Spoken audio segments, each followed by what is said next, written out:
기도하겠습니다.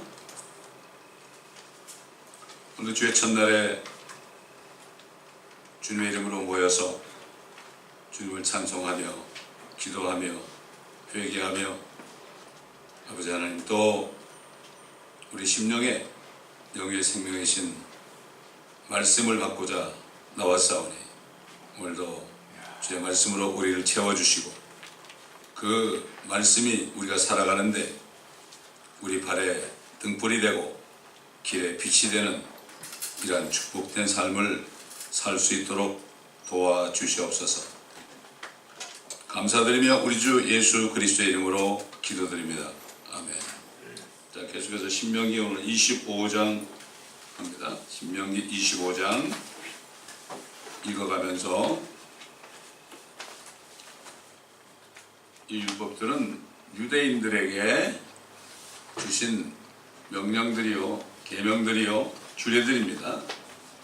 그러나 우리에게도 영적으로 적용이 되고 또 우리가 율법 안에서 행하게 되면 우리는 축복을 받는 겁니다.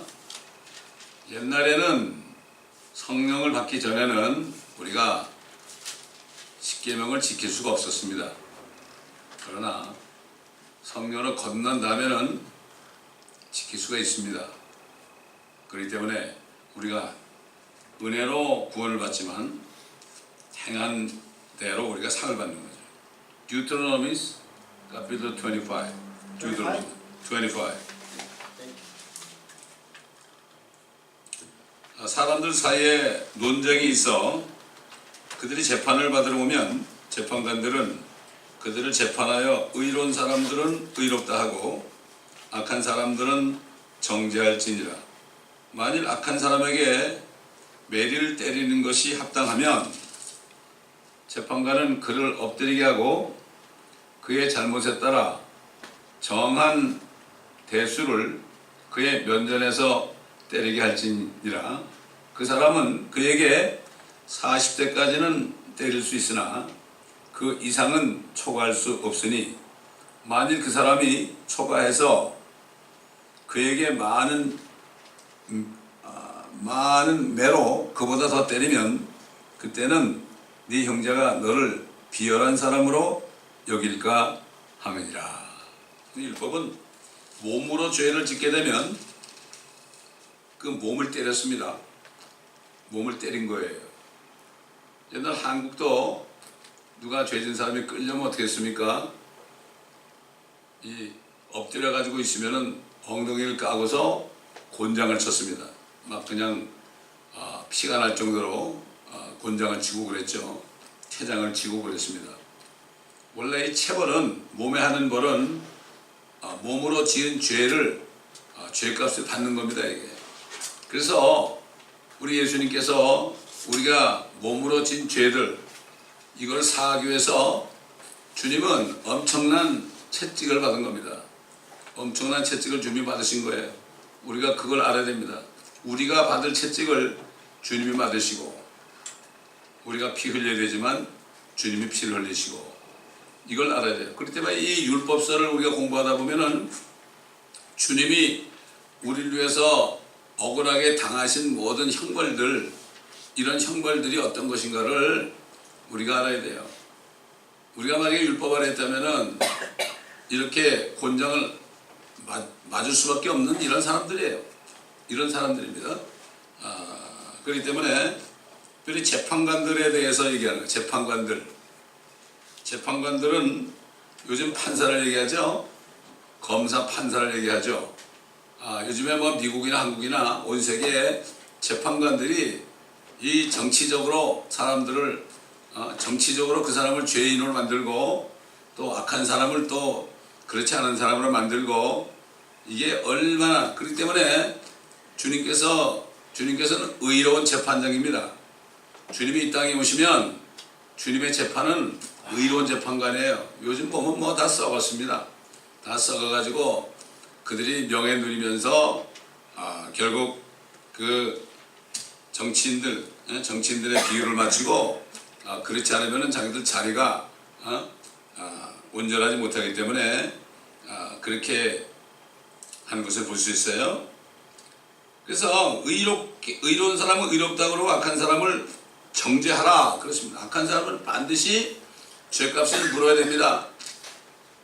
죄값을 물어야 돼요. 사람을 원래 죽인 사람은 그 죽인 사람은 그 사람을 죽여야 되는 거예요 원래.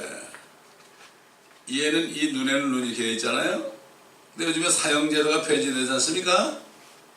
이게 사실 사형제도는 성경에 있는 겁니다. 이게 사람을 죽인 사람은 반드시 죽이라고 그랬어요. 뭐 사람을 죽인 사람도 죽이지 않았다고 무죄로 풀려난 판이니까. 그러니까 이거 뭐 지금 이 시대는 결국 재판관들이 부패가 되면은 그 세상은 정말 어렵습니다. 어려워요. 자, 사도 바울은 억울하게 전도하다가 끌려가가지고 어떻게 했습니까? 유대인들에게 예수 그리스도를 전한다고 해서 유대인들에게 어떤 여러 가지 박해받았지만은 40에 하나 감한 매를 5번 맞았다. 그러니까 5 곱하기 39번 하면은 185번을 맞은 거예요. 그분은 정말 맞았어요. 그렇기 때문에 그분은 예수님의 그 흔적이 자기 몸에 있다고 그랬죠. 예수님처럼 이렇게 맞은 거죠. 주님의 채찍에 맞은 것처럼 사도 바울도 40에 하나 감한 매를 5번 맞음으로 정말 주님을 철저하게 따라가고 주님의 고난에 동참한 사람이에요. 그래서 그는 모든 약함과 모욕과 궁핍과 박해와 공경을 내가 그리스도를 위하여 기뻐한다. 내가 약할 때 꼭 강합니다. 그렇게 고백을 했고요. 결국은 이 사도 바울이야말로 자신을 부인하고 철저하게 주님을 따라간 사람입니다. 그래서 하나님 성령께서는 하나님의 말씀을 주실 때 신약 성경의 14권에 대해서 히브리서까지 사도 바울을 통하여 쓰게 했습니다. 베드로나 요한보다 더 많이 썼죠. 자, 그렇기 때문에 이것이 바로 율법에 있는 것이다. 아마 39이 넘으면은 사람이 죽을 수도 있는 모양이에요. 죽을 수 있는 모양. 그렇지 않겠습니까, 여러분? 그거 맞아서 피가 나면 그게 골마가지고 얼마나 독이 생기겠습니까? 참 옛날에 무슨 마이신이 있었겠습니까? 뭐가 있었겠습니까? 참 그러니 얼마나 고통스럽겠어요. 할례만 받아도 남자들이 사흘 동안 아파가지고 견딜 수 없었는데 이거는 뭐 몸 전체 곤장으로 태장으로 맞으면 이루 말할 수 없는 거고, 결국 우리 주님이 우리 때문에 이렇게 맞으셨다. 그가 채찍에 맞음으로 우리가 나음을 입었다. 나음을 입었다. 그 나음이라는 게 육신의 병뿐만 아니라 우리 혼의 병, 우리 영의 병, 결국은 온 영혼중의 병, 결국 병 중에서 가장 큰 병이 뭐죠? 죽음에 이르는 병이죠. 누구나 다 죽음에 이르는 병을 앓고 있잖아요. 그렇기 때문에 주님이 채찍에 맞음으로 우리가 나음을 입었다 그럴 때는 죽음이라는 병으로부터 치유받았다, 생명을 받았다, 이런 뜻입니다. 이게 무슨 뭐 육신적으로 뭐 암이 치료되고 뭐가 이런 정도가 아니에요. 물론 육신적인 병도 주님이 치료해 주십니다. 해 주십니다. 야고보서 5장에 나오죠. 너 중에 병든 자가 있느냐? 그럼 장로를, 요즘 말하면 목회자를 얘기하죠. 장로들을, 장로님도 해당되겠지만 요청해가지고 초청해가지고, 그러면 장로들은 그에게 기름을 붓고 기도할지니, 그리고 서로 죄를 자백하고 의인들의 열렬한 기도는 역사하는 힘이 있느니라, 이런 말씀이 있죠. 야고보서 5장에 보면 병든 자들. 근데 병든 자들은 그 말씀대로 행하면 참 좋은데 그 말씀대로 행하는 사람이 그렇게 많지 않아요. 우선 병원부터 갑니다. 물론 병원을 가야 되겠죠. 그러나 그 전에 성경 말씀대로 내가 아픕니다, 좀 오셔가지고 기도해 달라고 이렇게 할 때 주님께서 치료제, 옛날에 그랬잖아요. 채널 7에서 봤다고. 여러분 아마 말씀을 들으신 분들 많이 들었을 거예요. 뉴저지 살 때 제가 그때는 거듭나기도 전인데 채널 7에 그 어떤 미국 여자가 폐암이 걸려가지고 이제는 집에 가서 이제 돌아가실 날을 기다리라고 그러는데 소망이 없잖아요. 그러다가 우연히 그 성경을 읽다가 그래가지고 그 말씀대로 했습니다. 말씀대로 했어요. 그 사람은 캐톨릭 신자였어요. 그런데 그 말씀을 보고 캐톨릭에서는 사제가 장로구나 그래가지고 택해가지고 기도를 했어요. 기름을 붓고 기름을 부으라고 그랬습니다. 기름을 바르는 게 아니에요. 기름을 부으라고 그랬어요. 포를 그랬어요. 그리고 이제 성경대로 그냥 하고서 잊어버렸죠. 근데 이게 병이 악화되지 않는 거죠. 그 병원에 가보니까 암이 없어졌다고 그래가지고 그 사람이 그 채널 7에 그 기자가 가가지고 취재해서 난 걸 제가 본 적이 있어요. 아직까지. 그러다 제가 나중에 그 야고보서 읽어보니까 그런 말씀이 있더라는 얘기죠.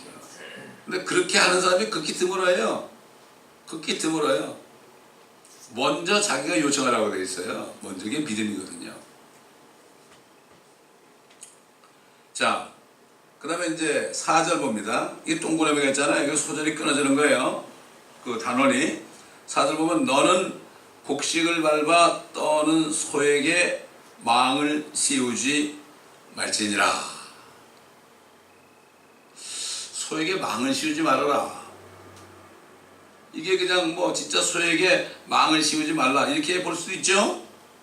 곡식을 밟아 떠니까. 왜냐면 그게 곡식을 밟아 떤다는 건 뭔가 하면은 그 소가 말이죠. 그 곡식을 추수하고 또 심기도 하고 이렇게 하는데 쓰임 받잖아요. 소가. 근데 소를 쏴놓고서도 그 소에게 먹을 것을 안 주면 되겠습니까? 먹을 걸 줘야죠. 망을 씌우지 말라는 게 입에 망을 씌운다는 것은 못 먹게 하는 거죠.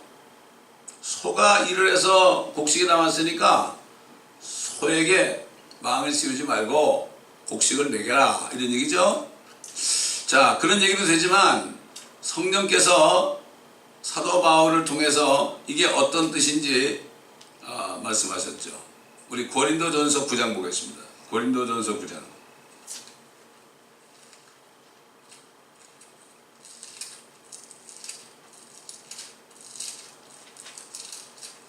고린도전서 9장 1절부터 쭉 읽어봅니다.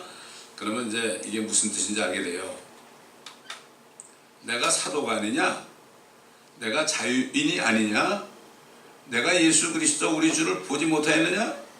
주 안에서 행한 나의 일이 너희가 아니냐? 이 복음을 전해가지고 구원받은 사람들이 이제 너희다 이거죠. 고린도 교회 성도들이라 이거죠. 내가 설령 다른 사람에게는 사도가 아닐지라도 그때 인정을 안 해줬어요. 사람들이 인정을 안 해줬어요. 사도가 아닐지라도 너희에게는 정령 사도니라. 이는 나의 사도됨을 인친 것이 주 안에 있는 너희이기 때문이라. 요즘 말은 뭐죠? 신학교도 안 나오는데 전도해가지고 목회를 한단 말이죠. 근데 인정을 안 해주죠. 교단에서. 그러나 그 사람을 통해서 구원받은 사람들이 그가 사도라는 것을 인친 것이다. 증거하는 것이다. 목회자라는 것을 징계하는 것이다. 이런 얘기예요. 세상은 알아주지 않아도 나를 신문하는 자들에 대한 나의 답변이 이것이니 우리에게 먹고 마실 권리가 없겠느냐. 왜냐하면 영적인 말씀을 줬잖아요. 성도들에게. 그럼 그들부터 물질을 받아가지고 먹고 살 수 있다 이거죠. 요즘 말하면 사례 받을 수 있다는 얘기죠. 우리에게 다른 사도들이나 주의 형제들이나 게바는 베드로죠. 게바와 같이 자매든 아내를 동반한 권리가 없겠느냐. 부부 동반은 결혼 안 했으니까 다른 사람들은 다 부부 동반, 목사님들 다니면 부부 동반 다니잖아요. 근데 사도 바울은 결혼 안 했으니까 나도 그렇게 할 수 있다. 또한 6절 나와 바나바가 이 일을 아니하여도 될 권리가 없겠느냐? 사도 바울이 일했잖아요. 천막 짓는 일을 했잖아요. 나도 일 안 하고 교회에서 주는 거 가지고 살 수 있다. 이거 권리다. 자, 7절 누가 어느 때라도 자기 비용으로 전쟁에 나가겠느냐? 누가 포도원을 만들고 그 열매를 먹지 아니하겠느냐? 누가 양떼를 치고 그 양떼의 젖을 먹지 아니하겠느냐? 그렇죠? 이거 맞는 얘기죠. 전쟁 나갈 때면 자기 비용 나가나요? 국가에서 다 해주죠. 내가 이런 것들을 사람으로서 말하고 있느냐?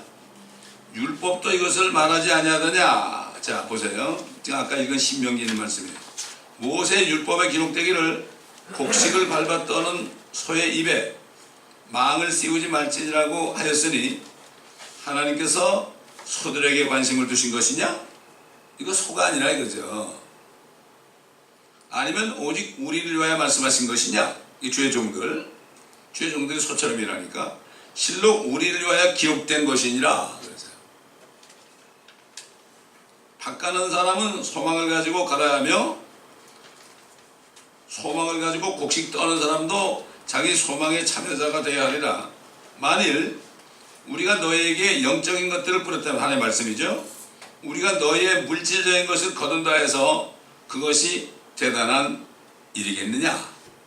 그러니까 말씀을 가르치고 설교하고 그래서 교회에서 성도들로부터 생활비 받는 것들이 뭐 대단한 일이겠느냐. 근데 요즘은 물질이 더 크죠. 그러니까는 헌금 많이 하는 사람이 교회에서 큰 소리 치잖아요. 말씀 잘하는 목사는 가난하니까 우습게 알잖아요. 이게 왜냐면 지금 메모리즘, 물질 사상이 이렇게 돼 있기 때문에 지금 물질이 최고예요. 지금 교회에서도 하나님의 말씀은 뭐 저리 가라고, 그러니까 말씀 공부도 안 하고 그냥 헌금만 많이 하면 큰 소리 치잖아요. 요즘에 그렇게 돼 있어요. 어떤 22살 된 젊은 사람이 어떤 한국의 어떤 집회에 나와가지고 막 그러더라고. 목사들 정신 차리라고 말이지. 당신들이 두 대통령 뽑아주고 그렇게 요번 대통령도 뽑았기 때문에 이렇게 나가야 된 거 아니냐고. 그래서 전 모르겠어요 왜 그렇게 말했는지. 그 신학생인데 그런 얘기를 하더라고요. 정말 목회자들은 하나님의 말씀을 전하는 거에 전념해야 됩니다. 이거. 근데 오히려 하나님의 말씀보다도 인간적인 말을 하면은 더 사람들이 좋아하고 더 많은 걸 드리잖아요. 그런 시대예요 지금. 그러니까 주님께서 너희가 하나님과 재물을 겸하여 섬길 수 없다. 지금 다 겸하여 섬긴다고 그러죠. 겸하여 섬길 수 없다는 거예요. 둘 중에 하나 택하라는 거죠. 자 12절 다른 사람들은 너희에 대한 이 권리에 참여하는데 하물며 우리들이랴. 그러나 우리가 이 권리를 사용하지 아니하고 모든 것을 참는 것은 우리가 그리스도의 복음을 방해하지 아니하려는 것이라.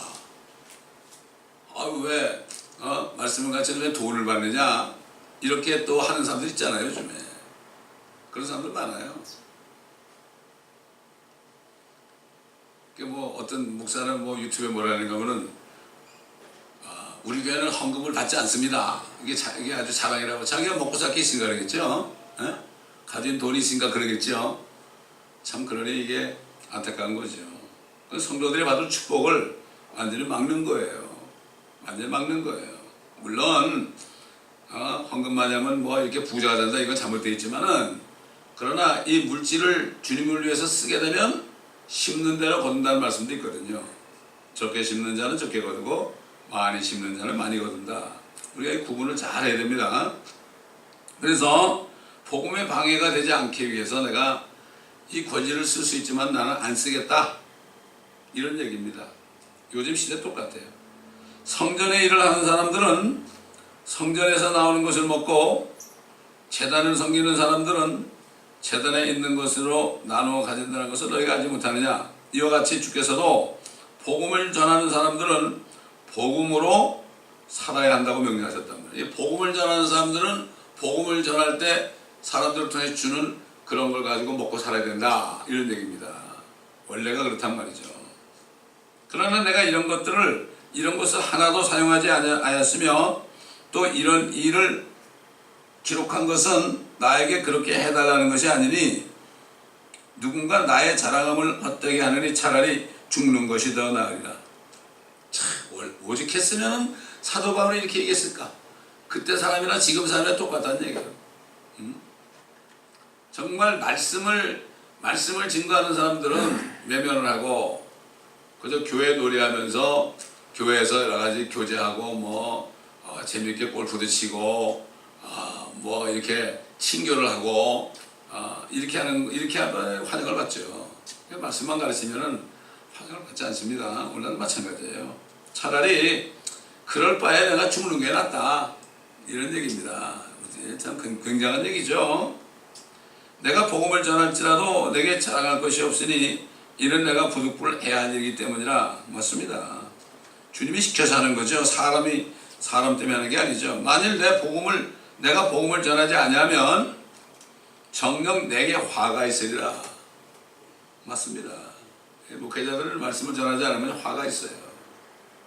죽을 때까지 말씀을 전해야 돼요. 혹시 뭐 교회에서 은퇴를 하더라도 다니면서 선교절 가든지 해서 결국은 말씀을 전파해야 됩니다. 그래서 우리가 지난 20여 년 동안에 선교지가 생긴 거죠. 선교지가 생긴 거예요. 선교지가 생긴 거예요. 저도 그렇습니다. 언젠가 주님이 때가 돼서 이제 목회 사역을 못하게 될 때가 혹시 온다면 그땐 저는 선교지 다니면서 말씀을 전해야죠. 예, 당연한 거죠. 리타이어라는 건 뭔가 하면 타이어를 바꿔 끼는 거죠. 그게 뭐 집에서 베이비시터하는 게 아닙니다. 예, 세상 사람들은 우리 친구들 보니까 이제 다 은퇴해가지고 집에서 베이비시터 하더라고요. 예, 그 목회자는 절대 그러면 안 됩니다. 복음을 전하면 하나님이 건강을 줍니다. 양론에 안 가게 하십니다, 여러분. 안 가게 하십니다. 그래서 내가 기꺼이 이 일을 하면 상이 있으려니와 기꺼이 하지 아니한다 해도 복음의 경륜이 내게 맡겨졌습니다. 그렇다면 내 상이 무엇이냐? 그것은 내가 복음을 전할 때 값없이 그리스도의 복음을 전하고 복음으로 인한 내 권리를 다 사용하지 아니하는 것이로다. 이렇게 신명기구 한 절 말씀, 그 한 절 말씀을 가지고 성령께서는 이렇게 사도를 통해서 말씀하셨다는 걸 우리가 알 수가 있습니다. 자, 다시 신명기 25장으로 돌아와서 5절부터 보겠습니다. 형제들이 함께 거하는데 그중 한 명이 죽고 자식이 없으면 죽은 자의 아내는 나가서 타인에게 혼인하지 말 것이요 그녀의 남편의 형제가 그녀에게로 들어가서 그가 그녀를 아내로 삼아 그녀의 남편의 형제된 의무를 이행할 것이니라. 그녀가 낳은 첫 태생으로 죽은 자기 형제의 이름을 이어받게 하여 그의 이름을 이스라엘에서 끊어지지 않게 할지니라.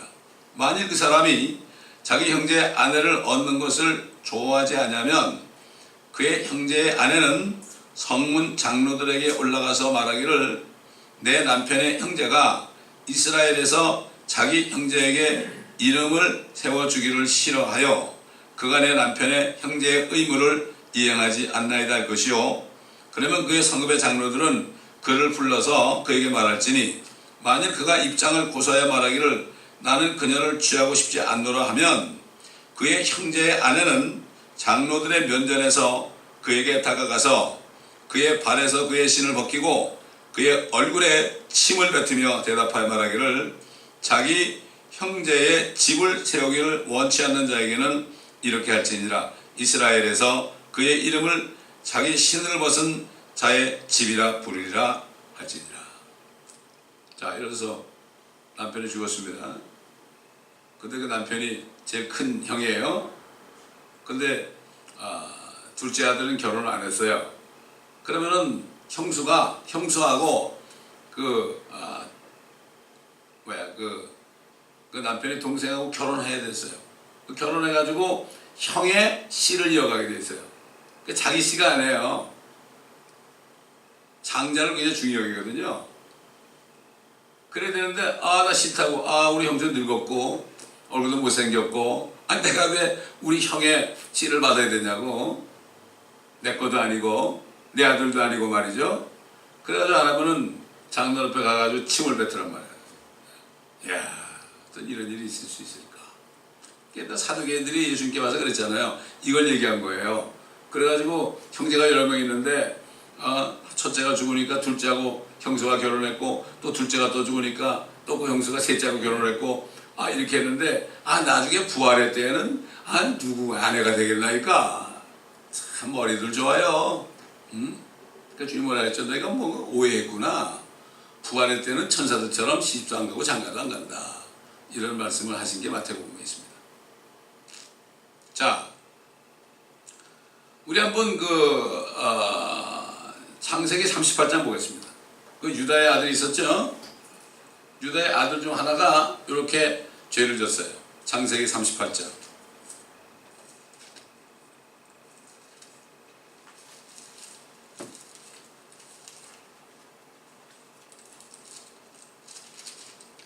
자, 38장 1절부터 봅니다. 그때 유다가 자기 형제들을 떠나가서 어떤 아둘리멜에게로 갔는데 그의 이름은 히라더라.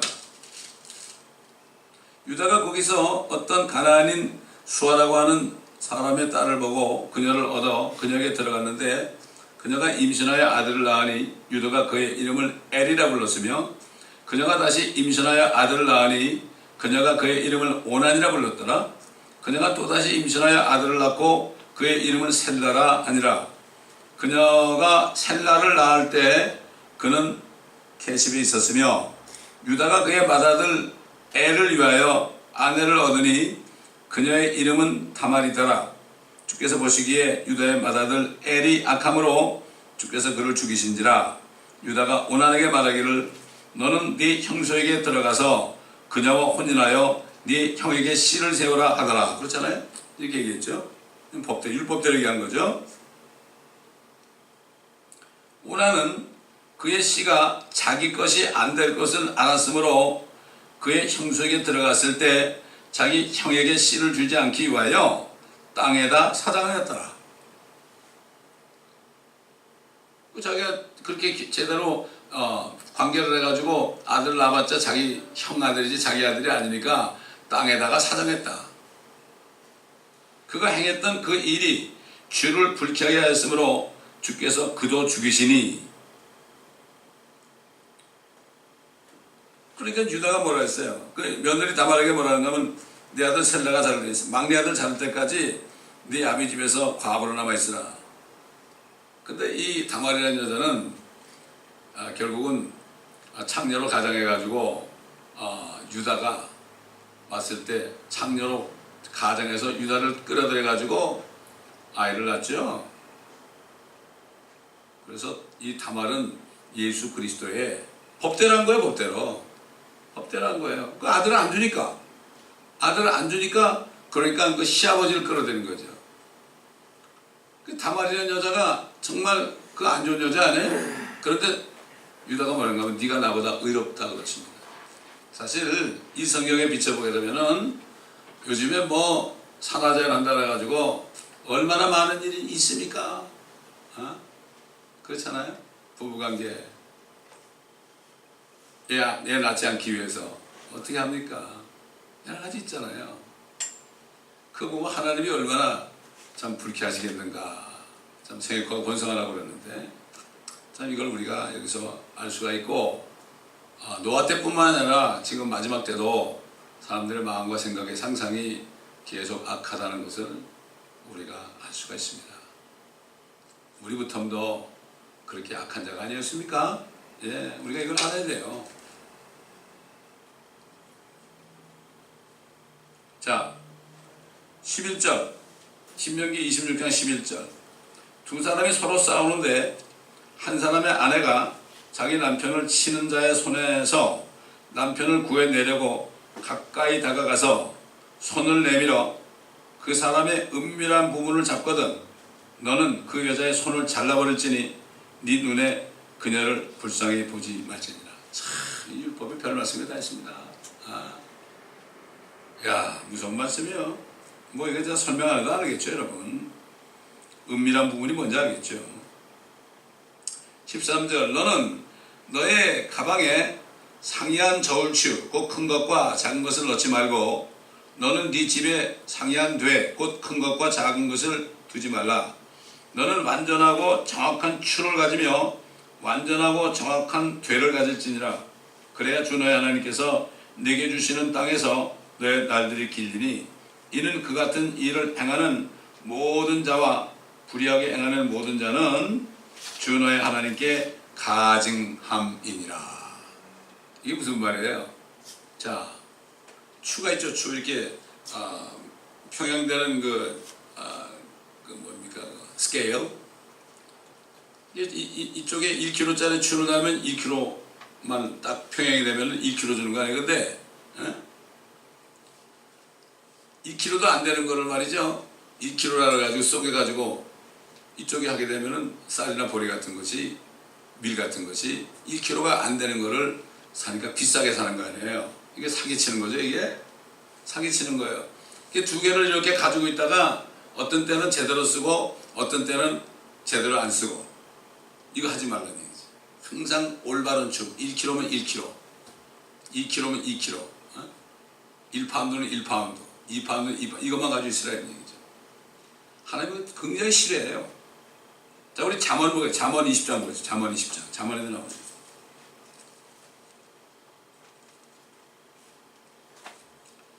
이 하나님이 이 말씀을 이렇게 자세하게 하셨는데 이 말씀을 공부를 해야 다 그래서 이 말씀 공부하면 하나님이 뭘 기뻐하는지 잘 몰라요. 잠언 20장 보겠습니다.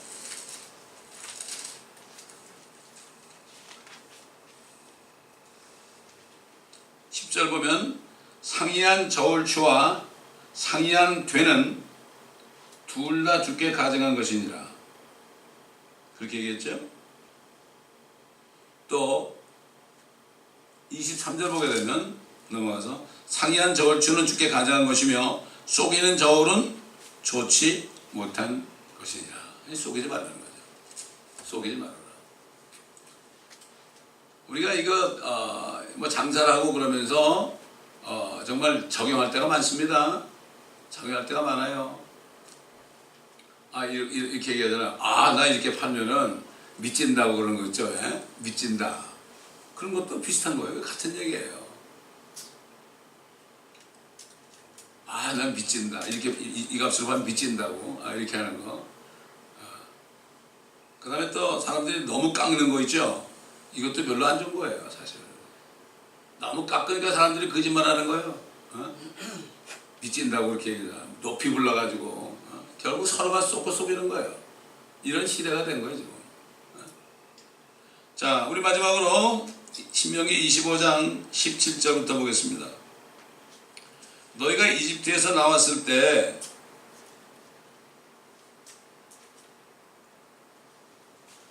아말렉이 길에서 너에게 행했던 것을 기억하라. 네가 피곤해서 지쳤을 때 어떻게 그가 길에서 너를 만나 네 뒤에 처진 연약한 자들을 맨 뒤쪽에서 쳤는지 기억하라. 그는 하나님을 두려워하지 아니하였느니라. 그러므로 주 너의 하나님께서 차지하라고 네게 유업으로 주시는 땅에서 주 너의 하나님께서 네 주위의 원수들로부터 네게 안식을 주실 때 너는 아말렉의 기억을 하늘 아래로부터 완전히 지워버릴지니 너는 그것을 잊지 말지니라. 이스라엘 백성들이 이집트에 나와서 가나안 땅을 걸어갈 때 여러 나라들 있잖아요. 그러니까 우리가 물과 음식을 사겠다. 그래서 돈을 주고 사 먹으면서 통과했거든요. 근데 이 아말렉 사람들은 통과도 못하게 했고 그저 맨 뒤에 처진 연약한 어린아이들 같은 애들을 막 그냥 죽이고 그랬단 말이죠. 하나님이 이제 아말렉을 언젠가는 완전히 지워버리고 하늘 아래로부터 지워버릴 것이다. 전멸시켜버릴 것이다. 이렇게 말씀을 하셨습니다. 하나님의 원수니까. 근데 사울왕은 이제 마침내 이제 첫째 왕을 세웠을 때 하나님께서 그랬죠. 사무엘 선지자를 통해서 이 아말렉을 가서 쳐서 하나도 남기지 말고 사람이고 짐승이고 완전히 진멸하라고 그랬죠. 그때 어떻게 했습니까? 우리 사무엘상 보겠습니다. 사무엘상 15장 잘 아는 말씀. 사무엘상 15장 그렇게 했는데 어떻게 하셨나? 다 읽을 수는 없고요.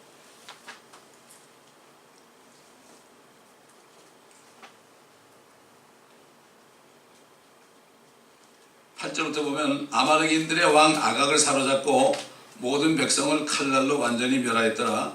그러나 사울과 백성이 아각을 살려두었고 양들과 소들과 기름진 것들과 어린 양들과 모든 좋은 것 중에서 가장 좋은 것은 남겨두고 완전히 멸하기를 원치 아니하였으며 천하고 쓸모없는 것들은 다 완전히 멸하였더라.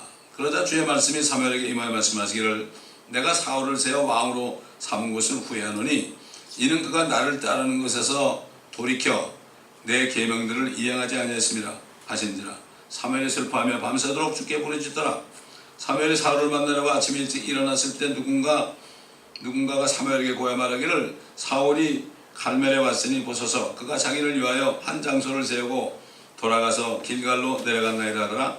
사무엘이 사울에게 오니 사울이 그에게 말하기를 당신은 주의 복을 받으소서 내가 주의 계명을 이행하였나이다 하니 사무엘이 말하기를 그렇다면 내 귀에 들리는 이 양들의 울음소리와 내가 듣고 있는 소들의 울음소리는 어찌 된 것이니까 하니 사울이 말하기를 무리가 그것들을 아마겟론에게 끌고 갔으니 이는 백성이 주 당신의 하나님께 제사를 드리려고 양들과 소들 중 가장 좋은 곳으로 남기는 것이며 나머지는 우리가 완전히 멸하나이다 하더라.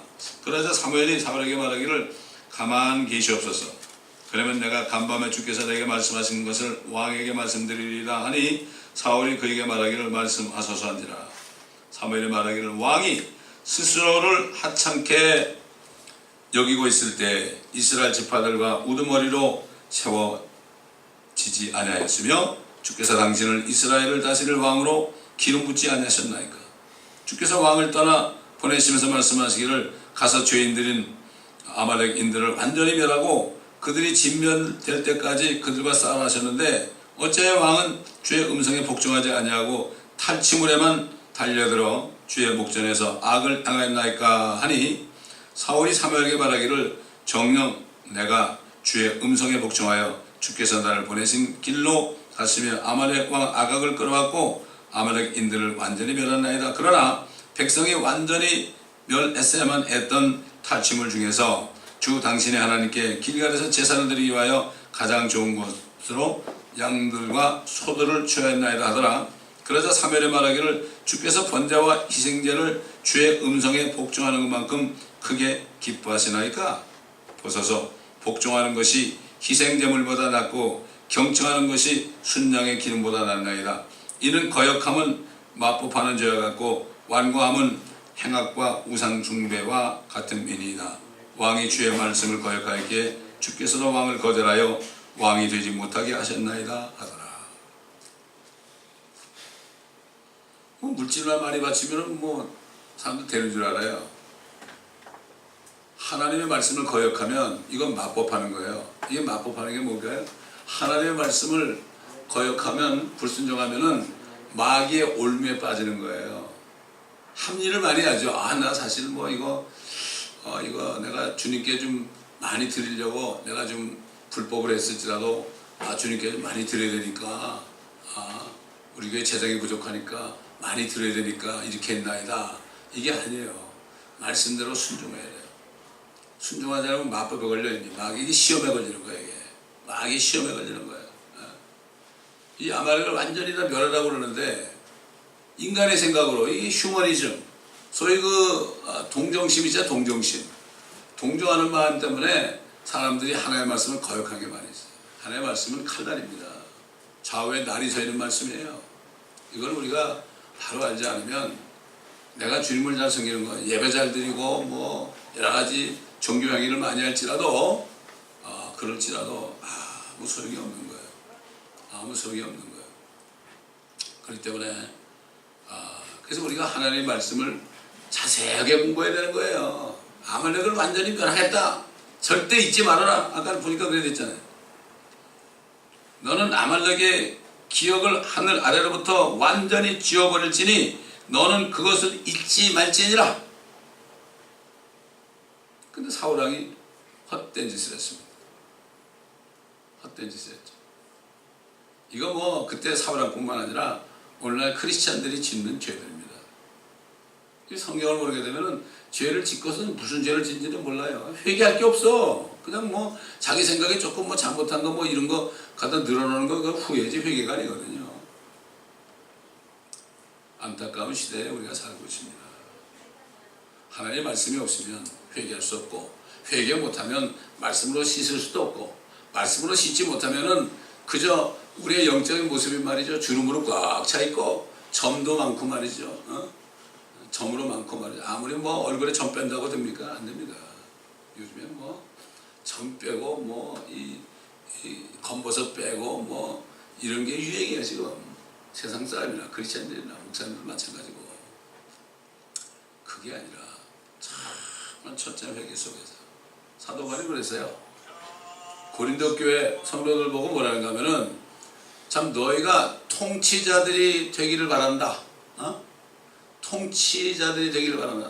똑같아. 저도 우리 이 교회 나오는 사람들이, 이 교회 남은 사람들이 정말 나중에 주님 오실 때 같이 와가지고 그 통치자들, 근데 주님하고 같이 오려면 세마포를 입고 와야 되잖아요.